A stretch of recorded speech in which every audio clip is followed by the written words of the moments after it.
मेरा नाम कवीस है। मैं हिसार ज़िले का रहने वाला हूँ। मैंने जो इंस्पिरेशन मिला डॉक्टर बनने का, मेरी बुआ से मिला था। मेरी बुआ अभी डॉक्टर है, तो उन्होंने मुझे मोटिवेट किया। उसके बाद फिर आगे एक दो फैमिली मेम्बर डॉक्टर बने। उसके बाद मैं और मेरी बहन, वो मुझसे 1 ही साल बड़ी है, तो उसका भी, वो भी डॉक्टर है अभी, मतलब कि MBBS कर रही है, तो उससे मुझे और इंस्पिरेशन मिला।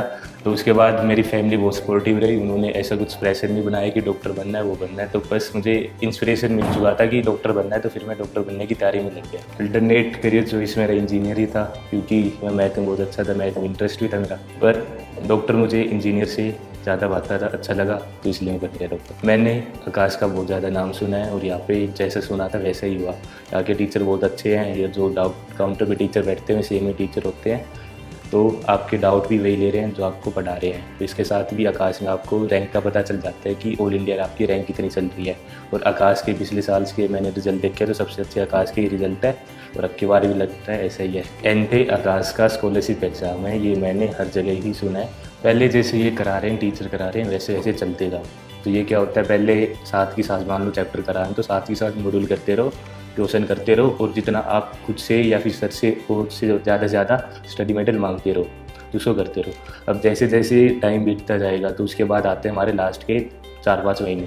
तो उसमें आपको ज़्यादा से ज़्यादा टेस्ट पेपर करने हैं, यानी कि जितने हो सकते हैं ज़्यादा से ज़्यादा टेस्ट पेपर करो। अगर आपको, वैसे तो आकाश में बहुत ज़्यादा टेस्ट होते हैं, अगर आपको ये सफिशिएंट नहीं लग रहे, आप पिछले साल के कर लो, क्योंकि पिछले साल के भी अच्छे हैं, अब भी अच्छे होंगे, और आने वाले भी अच्छे ही टेस्ट होंगे। तो बस आपको मैक्सिमम टेस्ट करने हैं, जितने ज़्यादा टेस्ट हो सकते हैं उतने ज़्यादा टेस्ट करो। आपको NCERT मैथ्स से ज़्यादा फोकस करें, इस पर क्वेश्चन भी आपको बहुत अच्छे मिलेंगे, नीट के लेवल के क्वेश्चन मिलेंगे। आप देखते होंगे जो जैसे कि जैसे ये पेपर लेते हैं, वैसा का pattern same to same NEET के अंदर आता है। तो ज़्यादा से ज़्यादा प्रैक्टिस करिए, मोर एंड मोर प्रैक्टिस।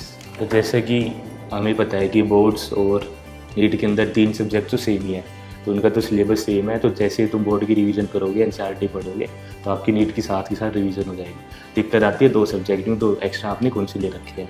तो एक्स्ट्रा आपको बस ज़्यादा नहीं करना, 20 दिन पहले लगना पढ़ने। बस उससे पहले करोगे तो आपका नीट का थोड़ा बहुत लैग करेगा, या फिर उससे और ज़्यादा, तो बोर्ड में ज़्यादा फ़र्क नहीं पड़ेगा। आप 20 दिन पढ़ोगे, 30 दिन पढ़ोगे, थोड़ा ही फ़र्क होगा, ज़्यादा फ़र्क नहीं होगा। और हमें बोर्ड के अंदर ज़्यादा नंबर लाने की भी ज़रूरत नहीं है, क्योंकि हमारा मेन फोकस है नीट के ऊपर। तो हमें 20 दिन, एटलीस्ट 20 दिन पहले, और 30 से ज़्यादा मत करो, 20 और 30 के बीच में हमें लगना है, क्योंकि हमें 2 ही सब्जेक्ट मेन पढ़ने हैं, 3 के 3 हमारे सेम टू सेम जो नीट में आते हैं वही हमारे बोर्ड्स के अंदर आते हैं। जैसे पहले अपने नोट्स पढ़ के एक सिंपल खुद से ही टेस्ट दो, तो टेस्ट में आपको पता चल जाएगा कि आपकी क्या क्या गलत है, कौन से इंपॉर्टेंट क्वेश्चन है। उसके बाद आप लगो NCERT को पढ़ने। तो जैसे जैसे आप NCERT पढ़ते जाओगे, तो जैसे जो आपके गलत हुए, जो आपको ऐसे लगे तो अच्छे क्वेश्चन है, वो सभी आपको NCERT की लाइनों में मिलेंगे। जैसे जैसे आप पूरे NCERT पढ़ लोगे, आपके जो क्वेश्चन गलत हुए आपको सब के सब NCERT में मिल जाएंगे। वो आपको क्या करना है, अंडरलाइन करना है, या फिर उसके अलावा आपको कुछ नए पॉइंट मिलते हैं, उसको अंडरलाइन कर लीजिए। जैसे बिकॉज हो गया, ऐसे कुछ शब्द आ जाए, तो आपको कहना है कि यहाँ पे असर्शन रीजन बन सकता है, तो असर्शन रीजन देख के चलने कि इसमें असर्शन रीजन क्या बन सकता है। अगर आपके आखिरी के 3 महीने बचे हैं, तो आपको पहला काम ये करना है कि ये आपके मन में हो कि आपने अपना सिलेबस पूरा कर लिया। तो मतलब ये हो कि सिलेबस पूरा कर लिया, तो हमारे गलत हो ना हो उससे हमें मतलब नहीं, हमारे एक बार सिलेबस पूरा होना चाहिए अच्छी तरह से। उसके बाद आप लोगों पेपर की प्रैक्टिस करें। जितने ज़्यादा आप पेपर करोगे, आपको उतनी ज़्यादा गलती मिलेगी, और हर टेस्ट के साथ आपको उतना ही इम्प्रूवमेंट होगा। तो आपको बीच के ये लगा लो 20-30 दिन, तो आपको पेपर ही पेपर देने, या उस टाइम पे आप पढ़ना बेशक कम कर दो। उसके बाद आप दोबारा लग जाओ पढ़ने, तो उसमें साथ के साथ एक टेस्ट देते रहो। तो NCERT पढ़ लो, बायो की 2-3 बार NCERT पढ़ लो, केमिस्ट्री की ऑर्गेनिक की NCERT पढ़ लो, इनऑर्गेनिक की NCERT पढ़ लो, फिजिक्स हो गई, फिजिकल हो गई, इनके नोट्स पढ़ लो। फिर बीच में 4-5 दिन वो टेस्ट दो। उसके बाद जो लास्ट रिवीजन है, आपको फिर अपने नोट्स पढ़ने और NCERT पढ़ने। उसके साथ में जो आकाश की FTS चलती है, वो बहुत अच्छी टेस्ट सीरीज़ है, उसके टेस्ट मत छोड़ना, उसके टेस्ट देते रहो, साथ में अपना पढ़ते रहो, क्योंकि वो बहुत अच्छी टेस्ट सीरीज़ है। तो हम स्टार्टिंग से बात करते हैं, तो हमारी स्टडी भी थोड़ी होती है, तो स्टडी होती है, हम थोड़ा पढ़ के भी काम चला लेते हैं। स्टार्टिंग के 1-2 हफ्ते तो ऐसे ही चला जाता है, तो उसमें हम कम पढ़ें तो भी हमारे लिए सफिशिएंट है। पर उसके बाद जैसे जैसे टाइम होगा, तो हमें हमारा स्टडी का टाइमिंग बढ़ाना है। तो हमें बढ़ाना है अच्छी, हमें देखो पहले तो हफ्ते यही काम करना है कि मैं कहाँ पे ज़्यादा टाइम पढ़ सकता हूँ, तो ये सोचना है बैठ के। क्योंकि देख पहले कोई वो तो है नहीं, प्रेशर नहीं है कि हमें ज़्यादा पढ़ना है, तो पहले हमें बैठ के ही सोचना है कि हम किस टाइम क्या पढ़ सकते हैं, क्या हम इम्प्रूव कर सकते हैं। तो जैसे जैसे हमारा सिलेबस बढ़ता जाएगा, बस उसको फॉलो करते रहो जो आपको अच्छा लगे। तो बस ये है कि दिन में 4-5 घंटे आपको नॉर्मल लग जाएंगे कि हाँ 4-5 घंटे पढ़ रहा हूँ, ये तो नॉर्मल है। तो ये बात है कि 4-5 घंटे से कम नहीं पढ़ना है। चलो कभी कभार कम हो गया, पर तो उसको कवर कर लेना अगले 1-2 दिन में।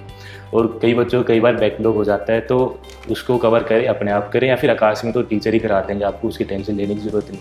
पर अगर ये नहीं है कि आपको अकेला समझ के छोड़ देना, उसको समझना तो है, पर उसके साथ में घर पे जाके खुद से क्या करना है, उससे क्वेश्चन लगाने हैं।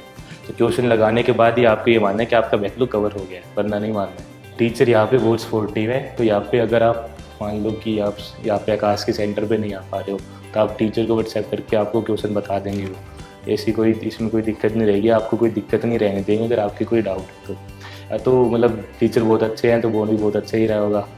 पहले मैं सबको धन्यवाद करना चाहता हूँ, मेरे परिवार को, गुरुजनों को, और जितने भी मेरे मित्र हैं सबको धन्यवाद देना चाहता हूँ, जिसने मेरे नीट की जर्नी में मुझे मदद करी है। And best of luck for future aspirants.